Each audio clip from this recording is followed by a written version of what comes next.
Hey fellow photographer, how's it going? I'm Michael Zelbel.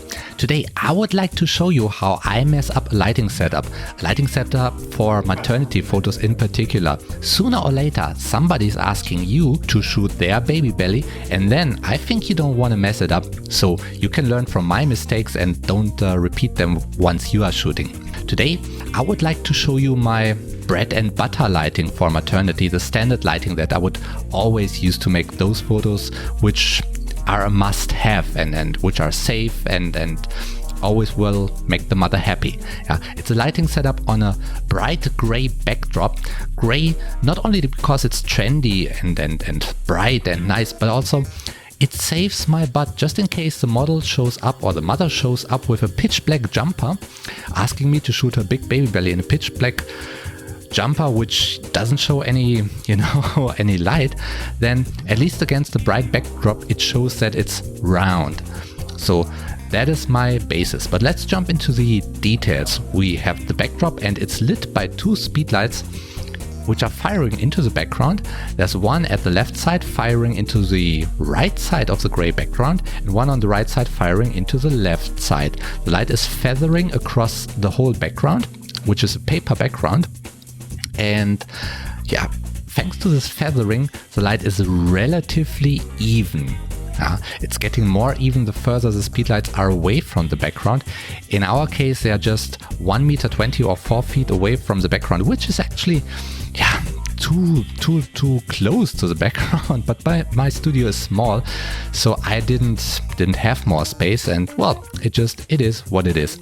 Both speedlights are guide number 43 because I thought that's plenty of light for this background. But then during the shoot I found that I have to crank them up to their full power in order to get so much light that I actually like the background. And it's never a good idea to power the speedlight at full power, because then the recycling time goes up. So I would have been much better off if I would have used speedlights with guide number 58 over here.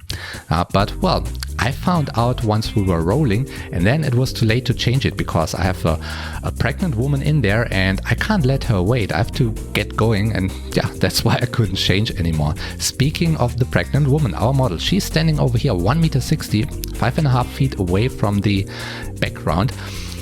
This is also, the distance is a bit too small when we use so much background lighting, because the light easily is spilling over to her. On the other hand, if I would bring her further away from the background, then my small studio background is just not wide enough. The further she's away, the smaller the background gets, and then I'm shooting the sides of this background, but not the gray paper anymore. Which, by the way, is just going to the ground. I didn't pull the paper into the front because I didn't want the model to stand on slippery backdrop paper. The main light of our model is coming from over here, from a shoot-through umbrella. The umbrella is quite high. It's on 2 meters or even a little bit more than 2 meters height, because we want to shoot from up to down.